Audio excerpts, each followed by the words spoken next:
Deltarune chapters 3 and 4 have been out for a bit over 2 weeks now, and as someone who enjoys seeing some of the insane community effort and sheer brain power that goes into theories, and also got a T rank in the Susie Zilla minigame that took me 6 hours to get, I just want an excuse to talk about Deltarune and look back at some of the theories and predictions the community made.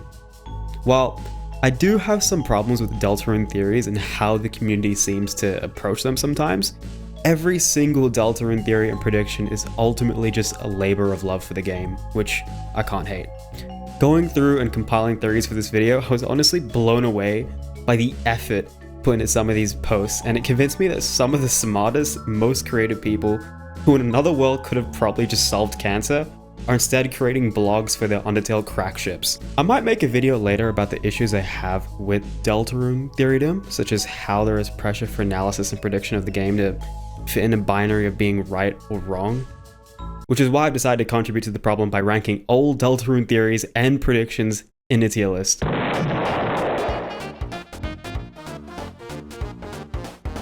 I'm using a universally understood tiering system of S to D with R, N, and J in between, as everyone knows. So spoiler warning for chapters 3 and 4, and onto the first theory. Also, second disclaimer, I think like 20 people have already created the same video and they've probably made it better than me, to be honest. It's not that original of an idea, and I probably don't know the theories as well as some of these people, but I've already scripted out this video that I probably didn't need a script for. Just gonna put it out. Chess theory. The first mention of a chess theory I could find was this post by Reddit user SopGamer on the Deltarune subreddit back on the 21st of October in 2021. So roughly a month after the release of chapter 2. In chapter 2, we found out from the chapter select menu that there would be 7 chapters. We fought King, fought Queen in this chapter. I presume that there would be a fight with the knight later down, so there's an assumption that the bosses would fit this pattern of chess pieces in descending order of value. I think a lot of people in the community like this theory, as a bishop being the boss for the church made sense, and the idea of fighting Kris, who would represent a pawn as they're controlled by the player, just seemed cool thematically. This will lead to the 7th chapter being a fight against some omnipotent force representing either the board or the player, probably Gaster. I think the community answer for everything back then was just Gaster. While it's a cool observation and one of the most well-known Deltarune theories, this pattern does not track into chapters 3 and 4. It could be argued that the knight is the true boss in chapter 3 and the titan in chapter 4, being somewhat of a large towering figure, is a rook, but this is quite the stretch. The theory suggested that we would fight the pieces in descending order of value, and the titan nor tenor have a clear naming that the king and queen have. Also, tenor is just the furthest thing from a bishop. So this goes into D for deconfirmed. Cool observation, but in retrospect, this would have potentially restricted the characterization of most of the bosses in future chapters. I think with the nature of the release schedule, people in the community are just going to find and jump to patterns and create these observations. So, cool theory, but debunked. Kris's sword is a pencil. While this barely constitutes as a theory and more just an observation, there was a direct reference to Kris's weapon being a pen in the Susie and Gerson fight, which is pretty cool, meaning that the characters in-game are aware of this now as well. S for confirmed, I don't know. Susie's axe is a toothbrush. In that same Gerson fight, it's confirmed that Susie's weapon is a hairbrush. There wasn't an agreed community consensus for Susie's weapon before chapter 4 though. I found this post on Reddit from Vantagor, which suggests that Susie's weapon is a toothbrush due to the appearance of the axe in the Dark World, along with its main description in the flavor text. Asriel weed theory. Yeah, this isn't a theory, I just want to put it here because there's a reference in the game.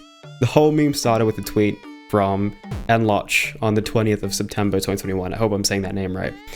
I have this here on the Wayback Machine right after chapter 2 came. So this image is traced over this old edit of Mario with a blunt that might as well date back to the Stone Age.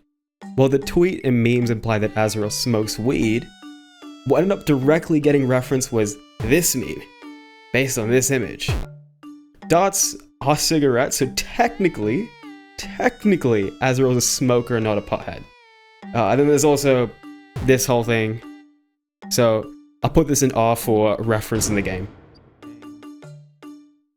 I was just editing this video, and quick intermission, I spoil the ending of Off in this segment, so if you haven't played Off and don't want it spoiled, just skip this segment.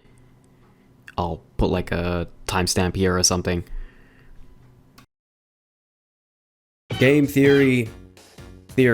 I'm obligated to include at least one game theory video, so I chose You Are the Final Boss of Deltarune, which was the most recent Deltarune theory on the channel at the time of recording. In this video, 2028 Democratic candidate Matthew Patrick explains that the player is the villain in Deltarune, and we, as the player, will be the final boss of the game and fight Kris, similar to the final fight in Off, a game Toby Fox has referenced multiple times, and has also worked in the remastered soundtrack for. The final choice in this game will then be to take control over the characters in Deltarune, or move on from the game and let all the characters free. It could be argued that there is more evidence supporting this theory, as we have now seen Kris actively fight against the player and their choices, or at least more so in Chapter 2. But at the same time, it doesn't exactly seem like Kris needs a soul or our input, at least in the light world. Kris is able to function just fine with us meters away from them for extended periods, so I'm inclined to believe the relation between the player and the Kris is a bit more complex than MatPat says. It's not just us controlling them point and blank. There's a chance that Kris is using us in the same way Kris is being used by the player, but there's no confirmation yet. I feel that Toby Fox has already created the best meta narrative in any game with Undertale, and a lot of the same ideas that MatPat suggests Deltarune will express in its ending, like anti-completionism, have already been covered in Undertale. I personally do not feel like Toby Fox is going to reuse the exact same theories and morals for Deltarune, which is why I'm not the biggest fan of this theory. To me, Deltarune so far is about a lot of things, such as escapism, determinism, autonomy, family, and otherness, which to me are either not present or central to Undertale. As Toby Fox wants Deltarune to be its own thing, even if it is built upon elements of Undertale, I don't think he's going to double dip into the same meta-narrative story. I could see there being an ending where we as the player lose some element of control to Kris or someone else. It'd be such a boring story compared to Undertale if Toby Fox just left the final meta message to be the player playing the game is bad. There's also this Reddit post, I'm going to link in the description, I just put it on screen, this is off script, but there's a lot more critiques here of Game Theory's video. I don't agree with everything they say, but they do offer some points and I'm not going to rehash everything they say. With all that, I'm putting Game Theory in J for jury still out. I can't say the theory is confirmed or deconfirmed yet, and I don't feel too strongly about the new evidence that should support this theory. Woody theory. Now, this theory needs no explanation, but I'm going to explain it anyway. So, this theory was created by YouTuber Spooky Dude. It started off as an absurdist, almost ironic theory by the creator himself, but there was enough evidence the community was so starved of Deltarune content, I feel like it just gained traction.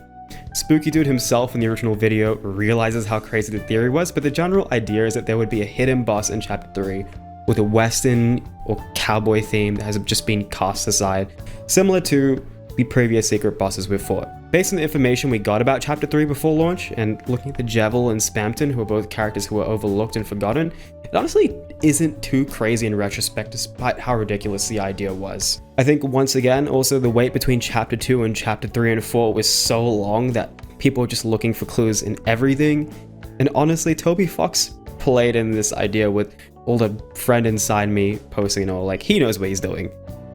Ultimately, it was referenced in the game though, so it goes into awe.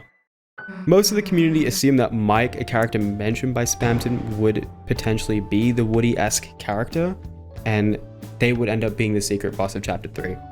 I think Woody theory goes to show that, in general, the community loves the secret bosses of Chapter 1 and 2, and built countless theories and predictions around them. I think to add to this, it also shows how much the community loves finding patterns and things.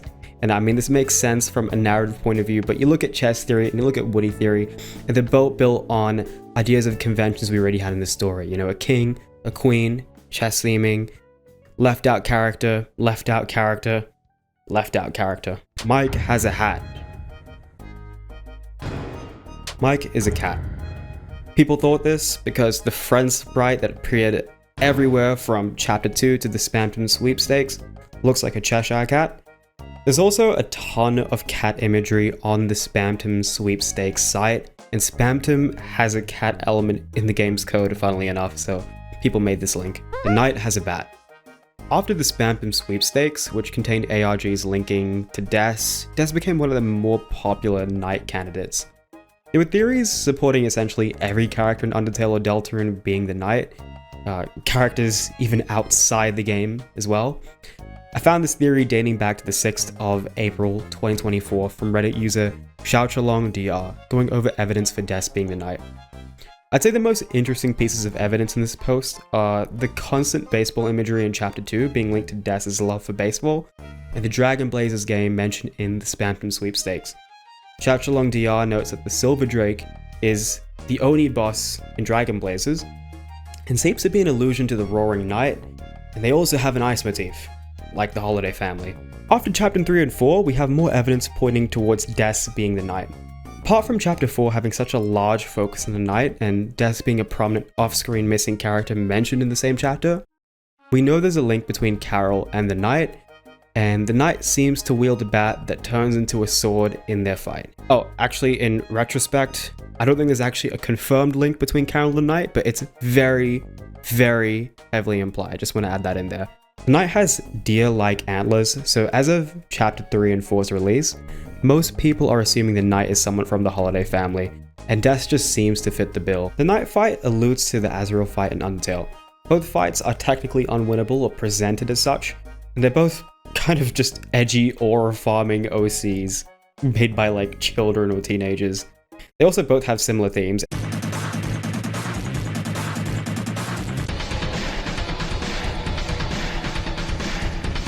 And we know that Des is a link to Asriel. Also, I've seen no one make the connection, because it is pretty stupid, and also quite the reach, but all the secret bosses have a link to the knight, and have the mid-fight flavor text, the air crackles with freedom. Crackle, crack, baseball, Des, knight, anyone? The text is obviously supposed to invoke thunderstorm imagery, which is chaotic in contrast with all the rain imagery in the series, but kind of funny coincidence if Des ends up being the knight. Anyways, Des as the knight goes into N for new evidence. Kris is the knight. While by the time chapter 3 and 4 were about to release, Kris was no longer a popular candidate to be the knight. Back after the release of chapter 2, they arguably were the most popular candidate. We know Kris has some kind of connection to the Dark World, dating back to chapter 1, as the first time we save in the Dark World, we save over their save file, indicating we are taking over their body, or that Kris has been to the Dark World before. Furthermore, Kris's sprite in the Dark World is a knight, and Kris at that point was the only character we know by name that has canonically opened up a dark fountain. In Queen's monologue, the knight's blade is a knife, similar to Kris's knife in the overworld. Even if we have now confirmed with chapter 3 that the Roaring Knight is not Kris, as we have seen them at the same time, Toby Fox was definitely trying to get us to think Kris was the knight in chapter 2. This created way more mystery around Kris, and made the encounter with the knight in chapter 3 that much more shocking. Even though we now know that Kris is most likely working with the knight and may have opened up other dark fountains apart from the dark fountain in chapter 3, the Kris we control is not the Roaring Knight, so D for deconfirmed. There's plenty of other theories on who else could be the knight. There's probably a theory video for every single character being the knight out there, but I don't want to bloat this video with a bunch of theories on the exact same topic. From memory, the most popular candidates for the knight were Kris, and then Des towards the Spamton sweepstakes and the release of chapter 3 and 4. I also remember Alvin being a pretty popular candidate, but they were never as popular as Kris or Des. Otherwise, it seemed like people had a lot of strong ideas about who they knew was the knight, but most of it was concentrated between Kris and Des, and like Alvin a little bit. Oh, and also Gaster, because he's everywhere. Gas pipe leak. After the bait and switch in chapter 1 to 2, with Kris taking out the knife, some people ironically suggested that there would be another bait and switch from chapters 3 to 4, and that in this scene, Kris actually just hit a gas pipe and the smog we see here is a leak. A gas pipe leak was just one of the community's rationalizations for how the chapter would potentially take place somewhere else. This is now deconfirmed as Chapter 3 took place in a dark fountain in the Dreamer house, but some people thought Chapter 3 would take place somewhere else due to the next theory on this list, double door theory.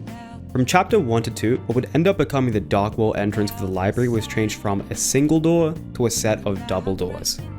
Considering that Chapter 1 took place in a dark world entered through double doors, and there are other double doors spread across the overworld, which could be featured in future chapters, people theorized that all dark world entrances would have double doors. Following from this, as the Dreamer house has a single door entrance, some people assume that Chapter 3 would take place somewhere else instead, as it doesn't follow this pattern with the doors. In retrospect, the entrances for the dark world probably use double doors, just because the animation of entering the door looks cooler and you can fit more people in it. This leads me to thinking that if the shelter ends up becoming an entrance to the dark world, we're either going to have more people enter it in at once, or like a larger character enter it, just to take advantage of the size of the sprite. I could also see like a singular character entering it, such as Kris, just alone to emphasize the size of the entrance. I'm basically saying nothing. Whatever it may be, I feel like Toby Fox and the team will utilize the size of the doors in some way. As these library doors changing were one of the largest visual changes to the overworld from chapters 1 to 2, it makes sense that people attributed significance to these double doors. I wouldn't be surprised if when writing chapter 1, Toby didn't plan for chapter 2 to take place in this specific room, but who knows. D for deconfirmed. The knight is in the closet. Sticking with the library, the storage closet at the end of chapter 2 has the flavor text, "A large person could easily fit inside." Okay. When I played chapter 2 for the first time, I just read this as a joke, expounding on how large Cyber City was. Other people, who are a lot more media literate than me, suggested that the knight, whoever created the dark fountain hid in this closet, created the dark fountain, and then left. I was under the impression that if a Lightner were to create a dark fountain, they'd end up getting warped into the dark world themselves. But this just may not be the case. The knight may also just have unique properties in the overworld because they are the knight. At the end of chapter 4, we find a closed door with the same flavor text in the room with the original dark fountain. Kris refuses to open this door, and knowing that Kris potentially is working with the knight, this refusal could be explained by the knight being behind the door. I might just be in denial, but I feel like there's a chance, like a very small chance, it's not the knight behind the doors. But it could very easily be someone helping the knight. I'll put this in a new evidence for now. Toriel will be playable. Toriel being playable was one of the most popular predictions for chapter 3.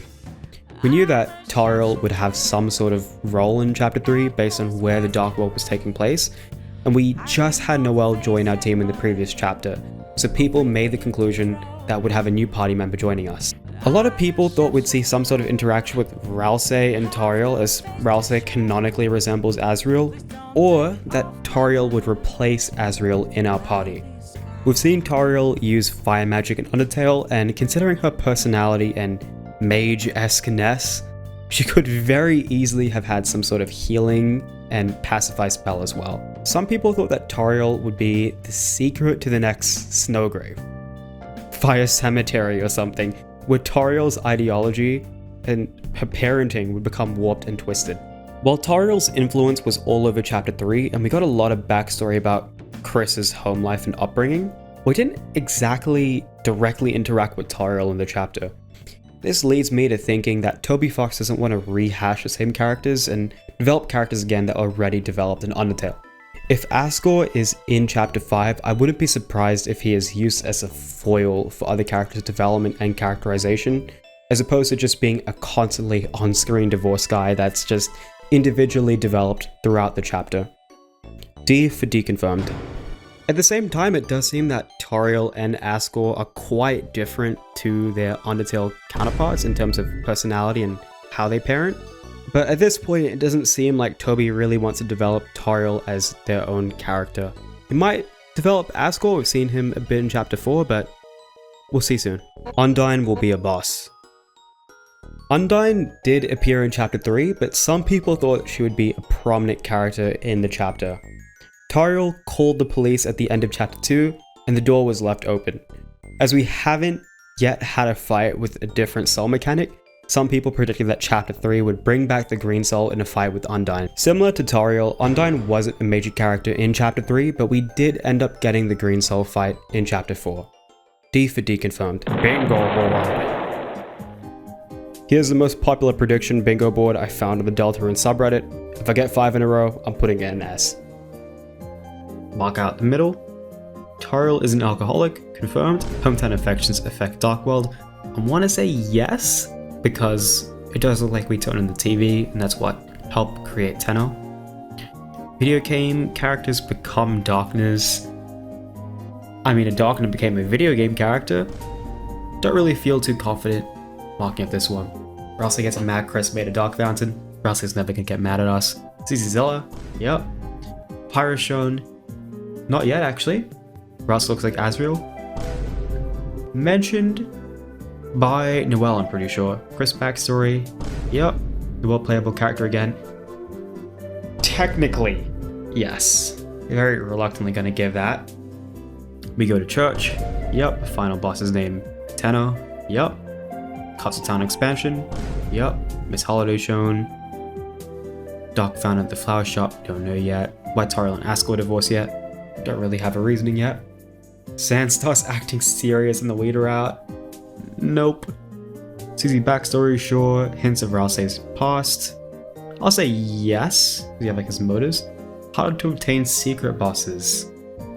I want to say yes, if we're counting Eram and Ram's little quest.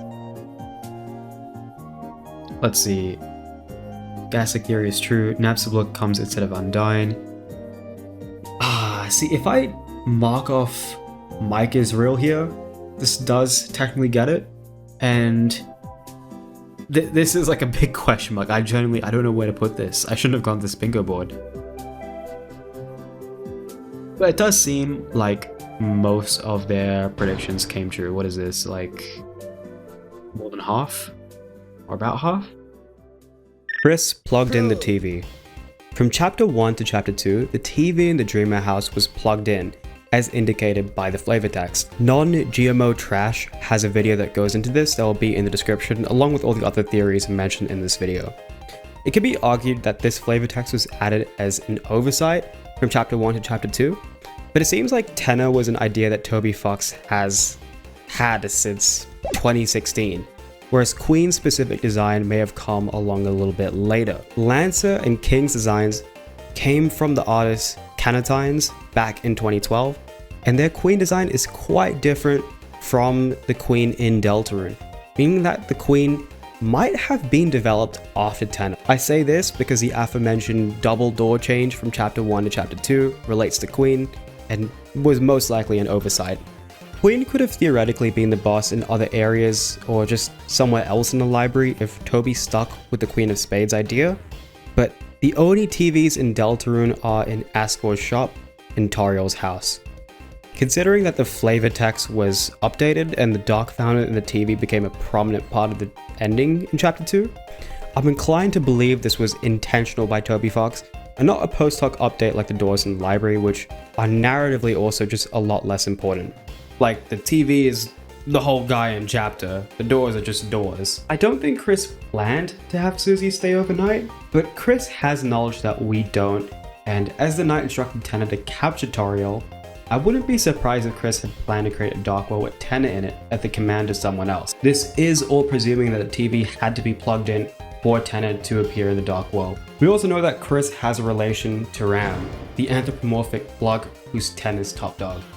So there is a chance Kris plugging in the TV wasn't something that was planned in chapter 1 and chapter 2, but it's strongly implied in chapter 3 and chapter 4 that Kris was the one who plugged in the TV. The only person who could have plugged in the TV from chapter 1 to 2 that we know of is Toriel, who has no motive and barely watches TV. This goes into S. Kris wanted to specifically warn Undyne. Saw a Reddit post about a YouTube comment from user Dimitri Vostik 5975 about Kris specifically wanting to warn Undyne about the Dark World. Looking at the details mentioned, it's true that the only adult character Kris is able to talk about the Dark World to, in chapters 1 and 2 at least, is Undyne. Kris also seemed to lure an Undyne into the Dark World by opening their house door and slashing Toriel's car tires, prompting Toriel to call the police. The voice over the phone in chapter 4 mentions a police sacrifice, so to me, this could be interpreted as Kris trying to bait Undyne into the Dark World. First, by mentioning the Dark World to Undyne, and then by drawing them into the Dark World at the request of Carol or the Knight or whoever it ends up being over the phone. We know that the Knight ran off with Undyne to the shelter, and Kris may or may not have been involved in this. The other interpretation of this is Kris has some sort of image formed of Undyne and views her as a trustworthy authority figure. This may be due to her being a policewoman in Hopetown, or a potential relation to Asriel as the former police chief. Undyne has Viltrumite strength for whatever reason in the overworld, so maybe Kris felt as if they would be safe in the Dark World with Undyne. Or maybe there's just some relation to the police shelter code. I'm not too sure about the exact motives just yet, but it does seem like Kris wanted Undyne to know about or be in the Dark World specifically. So this goes into confirmed. Bosses don't have eyes. YouTuber Fizznob mentioned on Twitter that all bosses so far, and Tenor being the most probable boss for chapter 3 at the time, do not have visible eyes. Fizznob links this to Kris having their eyes obscured, hinting that Kris may be a boss in a future chapter, similar to MatPat's theory. The significance of eyes in Deltarune has been a thing all the way back in chapter 1. There's a lot of eye imagery all over Deltarune, and characters close or obscure their eyes in their portraits to indicate that they are hiding something, or just closing something off about themselves. The secret bosses in each chapter, along with Shorm, seem to know more about the structure of the game and the Knight than the bosses themselves sometimes, and their eyes, or like their eye area, is at least more present or prominent compared to the other bosses we have so far. Now, while the latter might be a stretch, it does seem like there is a pattern emerging of bosses in each chapter not having eyes. What this exactly symbolizes, I'm not too sure, but it does seem like a pattern is emerging. All the bosses have been omnipotent, towering characters that control their corresponding Dark World inhabitants at the request of the Knight, so maybe they're blind to the Knight's ulterior motives? I'm sure there's a video essayist out there who can make a way better dissection of this. I can't think of a visual design feature that all bosses share in Undertale, so I would not be surprised if this is a deliberate design choice by Toby. If this pattern is broken, I suspect there would be a good reason why. I'll put this in new evidence for now as opposed to confirmed, because while I feel pretty confident about this pattern, people said the same thing about chess theory, and who's to say the next boss just doesn't obscure their eyes. Deltarune will be a game. This is just the top comment on a Reddit post by AlonDelon32 about what Deltarune theories would end up coming true. And they were right. Actually, double right. Third entity. Now, on the polar opposite of effort-pointed Deltarune theories and predictions is an idea suggested by Andrew Cunningham in his video, Everything About Kris's Soul in Deltarune Chapter 2. If you're watching this video, you've probably seen Andrew's masterpiece on this. To give a quick recap, Andrew creates a framework to understand Kris's behaviors in chapters 1 and 2. Kris does a lot of seemingly unnatural things in their own volition, such as creating a dark fountain after finding out about the danger in creating them, slashing their mom's car tires, and seemingly letting the player continue to control them after a Snowgrave route, even though they seem to be able to function at least in the light world without us to some extent. Andrew suggests that an omniscient third entity, separate from Kris and the player, is the reason for Kris's behavior. After playing through chapter 3 and 4, we find out that Kris is compromised in some manner. They're on the phone with a character or characters who want to create dark fountains and know something about Kris's soul. It can be inferred that it was the same character over the phone that convinced Kris to create a dark fountain at the end of chapter 2. And as Andrew himself suggests in the video, we just don't know enough about Kris yet. Andrew in the video says he doesn't like the idea of there being a third metaphysical entity controlling Kris, as it could constrain Kris's character development. So while he ended up getting what he wants narratively, conceptually there's not really a third entity. I want to put this in deconfirmed, as we now have an inkling of a motive for Kris's unexplained behavior, and while there is technically a third entity controlling Kris, They seemingly aren't controlling Kris in the framework Andrew suggests, where the entity is part of Kris or has direct physical control over them. At the same time though, the essence of the theory suggests that Kris is compromised by someone or something that just isn't the player. And that's demonstrably true. So I very, very reluctantly put this in a D, just because the third entity doesn't quite fit the framework suggested by the video. Bingo board 2. Alright, bingo board 2, Susie Zilla reference. Yep, Undyne in the Dark World, like a second. Green Soul mode fight with Shadow Mantle. Not quite, so I'm not going to take this. The chair is a secret boss. Nope. Other rules card boss fight.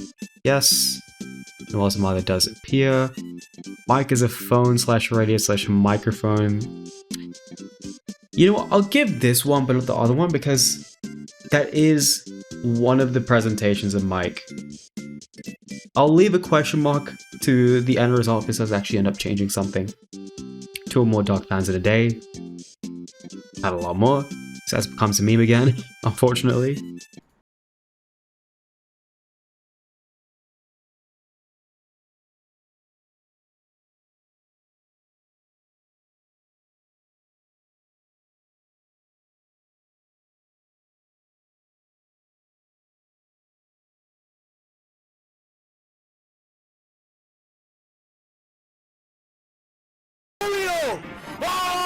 Oh! Don't mama! Don't mama! Sans! Oh God! Wow! Oh God! We meet Ghost Metaton in person. I'm a little confused what this one means, because we do have an interaction with Metaton, but you don't actually see him. So, just leave that blank for now. We learn more about Des. Henna is the final boss in Chapter 3. Yep. Crazy stuff. Orange cat appears in the Dark World, so this refers to the cat that appears on the TV when the TV is watched in the Light World. There is a cooking minigame, but to my knowledge, the cat isn't in it. One of the next Dark Worlds is located in Asriel's shop. Don't know yet, but could be for Chapter 5.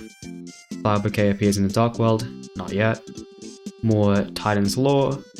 More evidence for the old timeline theory. So I think this is suggesting that Deltarune took place before Undertale. I can't really tick this or not take this. If that was just a theory in this list, that would go into J. I'm not taking it. Toriel uses fire magic. Nope. Gaster's theme, leitmotif in the OST. I mean, probably. I'm sure someone's going to find something. Player's presence is mentioned. Not quite. Homestuck reference. Alright, I'm just going to cut to all the Homestuck references.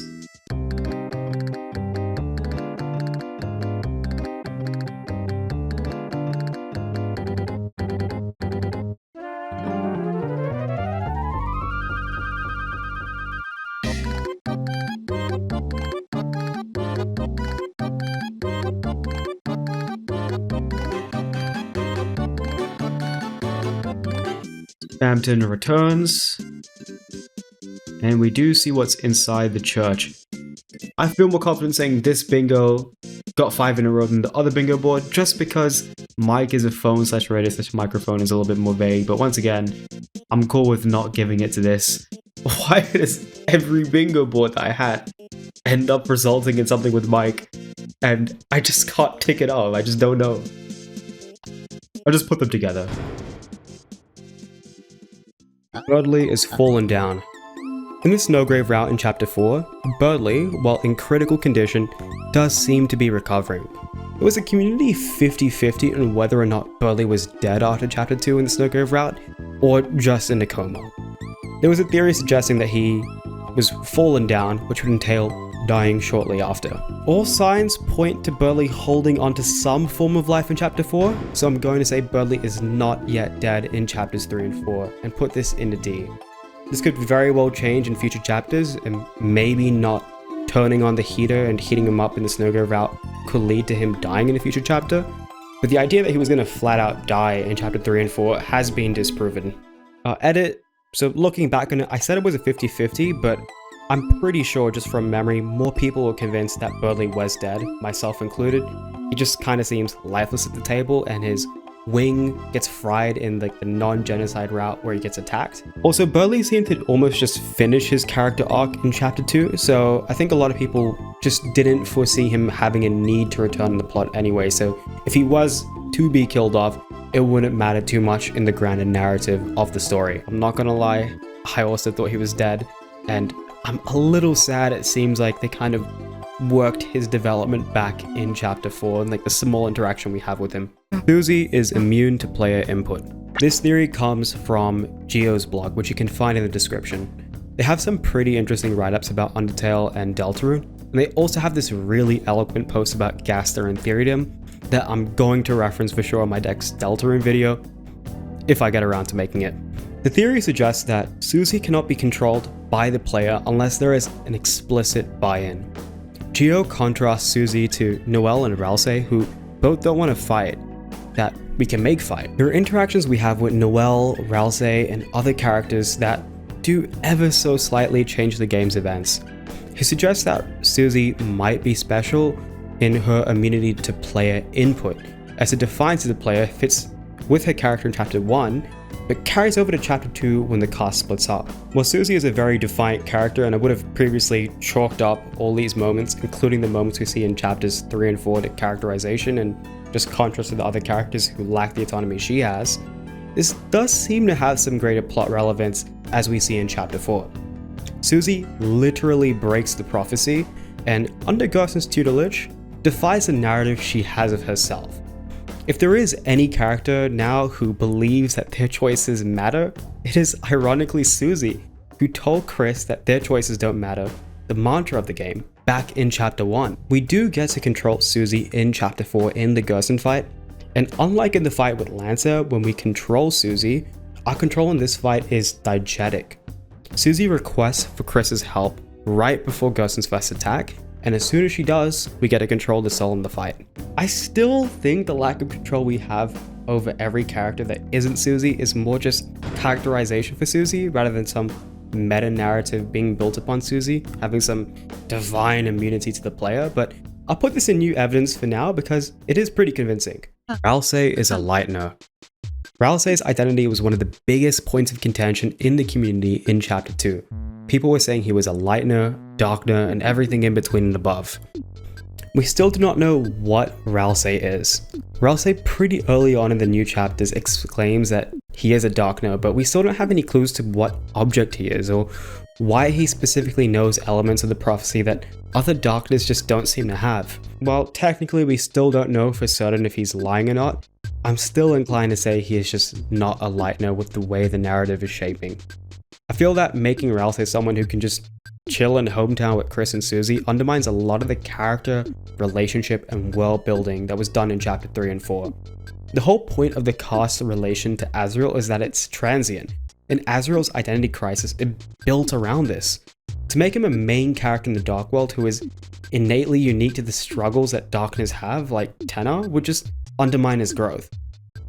Like, just imagine if at the end of chapter 3, Kris, Asgore, Toriel, Des, and Asriel come together, hold hands, sing Kumbaya, and decide to watch TV forever.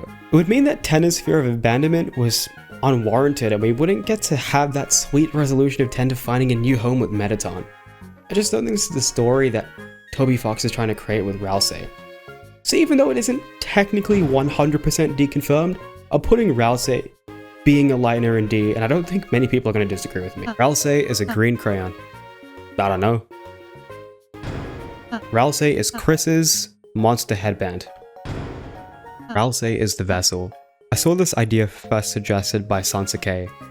Her video on this will be in the description, and I'd recommend you watch it for a good explanation. The theory boils down to Ralsei having a lot of weird properties that other Darkness don't have.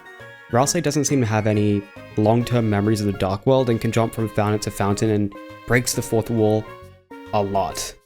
More importantly, Ralsei's Dark World is named after the player, which he shouldn't know, and could have picked up on if they were a vessel. To my knowledge, there's nothing new proving this or disproving this. It's kind of unfalsifiable until we get more information, so I'll put this in J. Secret bosses represent different mental illnesses.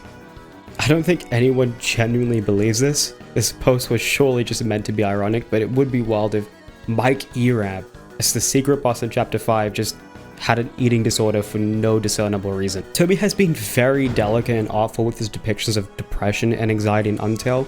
I doubt he'd just randomly do a 180 with Deltarune. Secret bosses have a direct connection to Gaster in Wingdings. This honestly might be one of the most insane theories I've ever seen. If you squint your eyes hard enough, you can see Gaster in everything. Noelle? Noelle? Starts with a skull? Does that mean she dies? Oh my god. The ice mage is used up. Wait, what about Carol? Carol's good? Oh my god, thumbs up, she's good! Des? Des, thumbs down? Does that mean she's bad? Des is bad? Asgore? Asgore is peaceful, that's so true! Toriel gets frozen by Noelle? Oh my god, Noelle dies! This all makes sense! Ralsei's the sun! That contrasts with Noelle, that's what the sun is in the Four Shadows theory. Roaring Knight. And Ralsei are linked. Ralsei was told the prophecy by the knight. And it's all Gaster. Knight? The knight's neutral. We don't see the knight. The knight doesn't have a face. The only neutral is Gaster. That's the whole identity. They're neutral. Oh my god. Gaster's above us. He's the narrator. Oh my god. It all makes sense. Stan's Undertale is from Deltarune. I feel like conceptually, this theory, even though it's super popular, is honestly kind of boring to me. Sans from Undertale being from Deltarune doesn't really characterize Sans in any context outside of Undertale itself, which is a complete game, and it's one of the series that's just always going to be a mill for content. Not exactly related, but there's a really good video by Vivat Veritas on the soundtrack It's Raining Somewhere Else, and its reappearance at the end of Chapter 4 in Deltarune. I feel like someone could paint the connection she draws in the video as proof that Sans Undertale is from Deltarune, but what Vivat Veritas uses this analysis of the soundtrack and Rain is to make a more poignant statement on nostalgia and Sans' character in Deltarune, as opposed to some brain rot Sans Undertale theory. This theory goes into J. It can't be disproven right now as much as I personally want it to be disproven. Quickly just adding this part here after I recorded everything, but Sans Undertale being from Deltarune looks like it's becoming one of the most contentious theories in the community after the release of chapters 3 and 4. So while we have now seen monsters bleed and have a musical connection with the place where it rained and it's raining somewhere else, there's still evidence that seemingly disproves this theory. A lot of the supposed proof supporting Sans coming from another world in Undertale suggests that Papyrus came with him. People point to the Snowdin shopkeeper saying that Sans and Papyrus came to Snowdin recently, and Papyrus coming from a place with green grass as evidence they are from a different universe. But we know Papyrus doesn't bleed in Undertale, and Papyrus also just doesn't recognize the sun for some reason. There's also the whole existence of girl bees in Hometown. Why would there be a store clearly modeled after a character in Undertale if Sans wasn't part of that universe? On the flip side, I have been on Twitter since I started recording this video and just found out about piss and shit theory. Like it's actually called piss and shit theory. I'm just gonna flash the information on screen and you can pause. I feel like Sans Undertale being from Deltarune is unfalsifiable unless Toby comes out and says something, which I doubt he will. Any evidence against this theory seemingly doesn't disprove it, and people can always read incredibly heavy into Deltarune and Undertale and find some link. I still keep this theory in J, but I can see it being moved into new evidence. It's just that for every argument for this theory, there is an argument against this theory. And also, I'm just biased. Spamton will be loaded somewhere else. Reddit user MagiStarIL suggested that Spamton would be taken to another dark world as we receive a key item, the loaded disc, after finding him in Chapter 2. I feel like at the time this is a pretty unpopular idea as Spamton's felt kind of finalized as a character. Spamton does appear in Chapter 3 if you have the Dealmaker equipped. It's not quite the loaded disc, but I'll still put in the S as seeing Spamton in Chapter 3 was a surprise, and it was also due to something in the player's inventory. Glass Shard shows a lie or the past. This was an interesting theory brought up by Half-Bred Chaos. In the light world, shadow crystals become glass shards that can be used to trigger flavor text. The analysis Half-Bred Chaos makes was quite sharp considering we literally only had a couple lines of text, so I'd recommend checking out their video. Half-Bred Chaos assesses that the glass shards are either telling us something about the past or presenting us with an illusion. In chapter 4, the glass shard can be used outside of the holiday house when Noelle temporarily joins a party, which triggers the following text. For some strange reason, for just a brief moment, you thought you saw Noelle close against you, whispering. You put the glass to your ear. Of course, that didn't do anything. I have seen people say that this text is exclusive to the Snowgrave route, but I triggered this on a pacifist route run. I do, however, have a Snowgrave file, so I'm not sure if there's some weird save corruption thing going on like the genocide route in Undertale. Noelle whispering to us isn't really a lie or a truth, nor does it really gleam anything about her personality like Susie's text does. Unlike Susie being aggressive to us, it's hard to say that Noelle whispering to us is based on some event that took place in the past or not. There's a chance this text shows us the future or something taking place in the Snowgrave route. There are theories now that Kris will lose their hand in the future based on foreshadowing in dialogue between Noelle and Susie, Susie and the Knight, and the hidden gumball machine in the TV world. We're definitely going to get more interactions with the glass shard in the future chapters, but for now I'll put this in jury still out, as these messages still may all be based on past interactions, and I feel like the new evidence doesn't really support or deny part of the elements of this theory. Tea theory. In chapter 2, you can buy tea named after characters you have in your party. Tea theory suggests that we can find out how the main cast feels about each other through flavor text when they consume each other's tea. Fenric has a pretty good video on this theory. I feel conflicted about where to place this theory, as the healing values are intended to represent how the characters perceive each other. This just isn't a theory. If you carry the tea into chapter 3, the tea goes rotten, which to me reads as the values having changed as the character relationships have developed.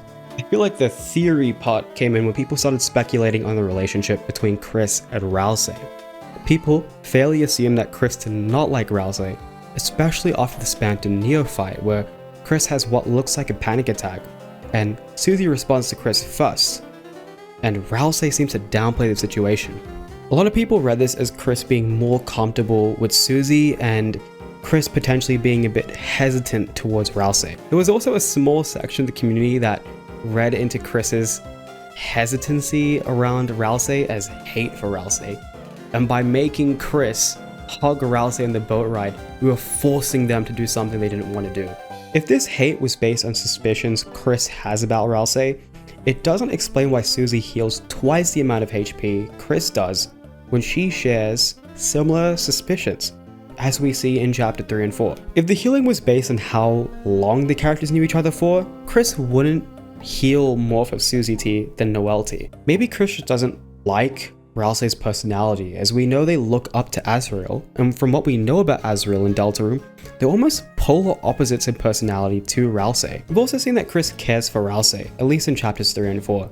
If you choose mean dialogue options towards Ralsei, they defy the player, and in the final scene in the Dark World in chapter 4, Kris chooses to hug Ralsei on their own volition. A small non-scripted update: as I was recording this video, Fenric, the guy who made this tea theory video, actually made a new video revisiting the tea theory. I'd recommend watching it. And looking at this and just thinking about it, I think another interpretation we can have for why Kris heals so little from drinking Ralsei tea is that Kris might have some sort of hesitancy towards being friends with Ralsei, because they know that Ralsei isn't real. The same way that Susie still seems to treat Ralsei's friendship as a real friendship.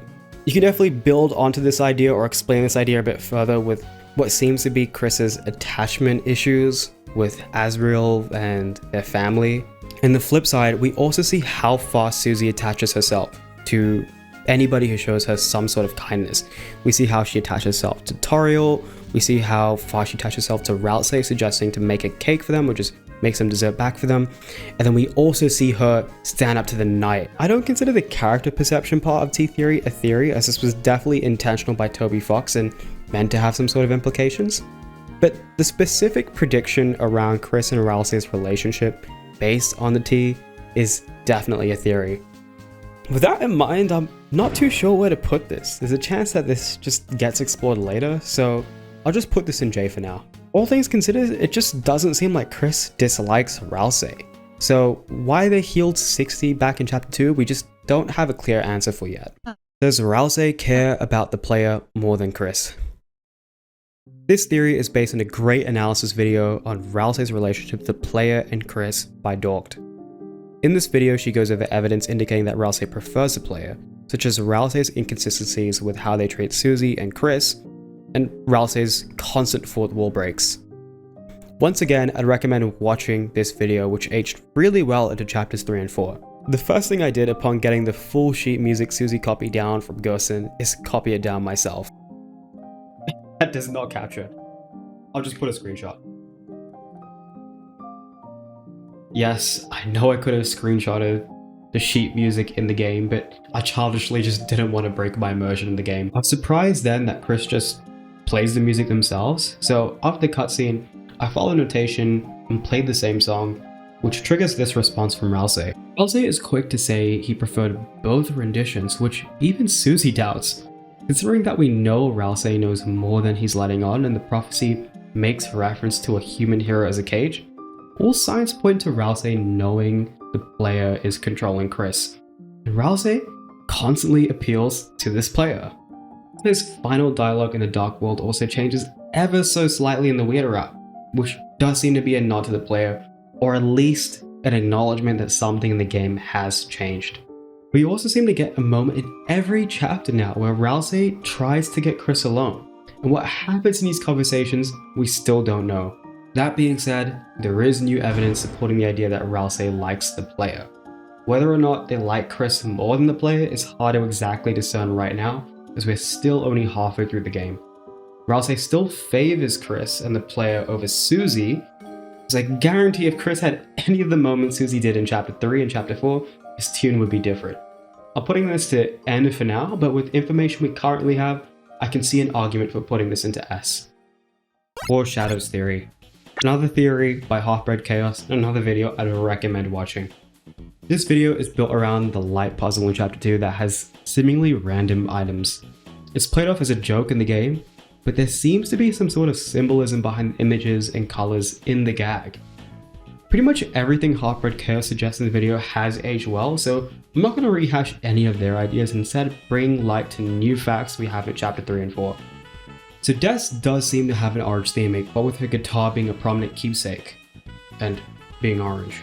Go into Des's closet as the soul. What do we see? A shit ton of orange shoes!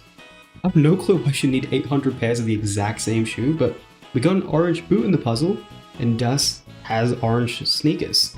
We also get a clearer indication that Susie has a rough home life. We get more stories of her living from place to place, and we get what seems to be a flashback to a rundown room.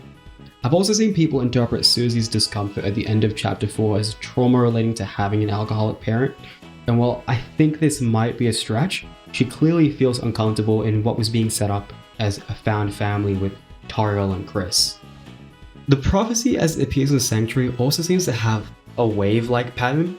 This is the same pattern that appears on dark fountains, but with the blue coloring, the water motif in Sanctuary, and the rain that precedes us entering the Dark World in chapter 4, this link to Ralsei and waves is strengthened.